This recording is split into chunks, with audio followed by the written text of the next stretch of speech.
Welcome back to our series on metabolic adaptation. If you've ever hit that wall on a weight loss journey where you're doing everything right but the scale just won't budge, well, this is for you. Today, we're cutting through the science and giving you a real, practical game plan for how to win when your body starts to fight back. So here's what we've got on tap. We're going to start by talking about that frustrating plateau. Then, we'll get into exactly why your body goes into this survival mode. And the best part? We're going to build your toolkit with the exact evidence-based strategies you can use to push right through it. All right, let's kick things off with a scenario that I'm sure is going to sound really familiar to some of you.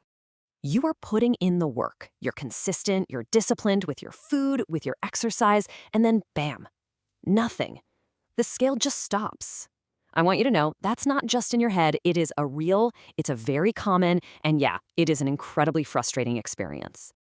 So what is actually going on here? This is so important to understand. This is not a failure of your willpower. Your body isn't broken. It's actually doing exactly what it was designed to do. It's adapting. And this predictable response has a name: metabolic adaptation. The best way to think about this is like your body has this ancient built-in survival program. It's kind of like a smart thermostat. When it senses you're in a calorie deficit for a while, it thinks, uh-oh, food might be scarce, and it dials down your energy use to conserve fuel. And this drop in your metabolism is way bigger than we'd expect just from you being a smaller person. And if you want to see just how powerful this adaptation can be, wow, we have to talk about one of the most striking studies ever done on this topic. The results were honestly just staggering. Get this, 6 years after the show, the contestants' metabolisms were still burning, on average, 704 fewer calories a day than you'd expect. That is a huge number. It just goes to show how long-lasting this effect can be. But, and this is a really big but, here is where the entire story flips on its head.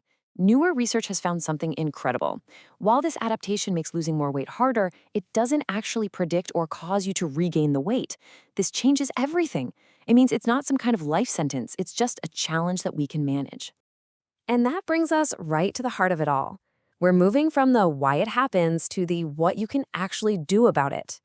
We are going to build your action plan around the 3 most powerful science-backed strategies for working with your body instead of fighting against it. Now, these are not just random tips from a magazine. Think of these 3, resistance training, protein, and diet breaks, as a team. They work together. They form this synergistic system that's the foundation for navigating your body's amazing ability to adapt. Okay, number 1, your absolute top priority, resistance training. Think of your muscle as your metabolic engine. It's the tissue that burns the most calories, even when you're just sitting on the couch. Lifting weights sends a loud, clear signal to your body that says, hey, we need this muscle. Don't you dare get rid of it, even if calories are a bit low. Pillar number 2 works perfectly with the first one. If lifting weights is the foreman on the job site telling the body what to protect, then protein is the truck delivering all the bricks and mortar. It gives your body the raw materials it needs to actually listen to that signal and hold on to that precious muscle. So how much are we talking about? Well, the research gives us a really clear target. We're looking at about 1.2 to 1.6 grams of protein for every kilogram of your body weight. Hitting this number is seriously one of the best things you can do to protect your metabolic rate while you're losing weight. Now, this last pillar, it might feel a little weird at first. Taking a break from your diet?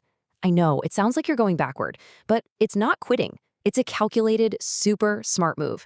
By eating at your maintenance calories for a bit, you tell your body, hey, the famine's over, you can relax.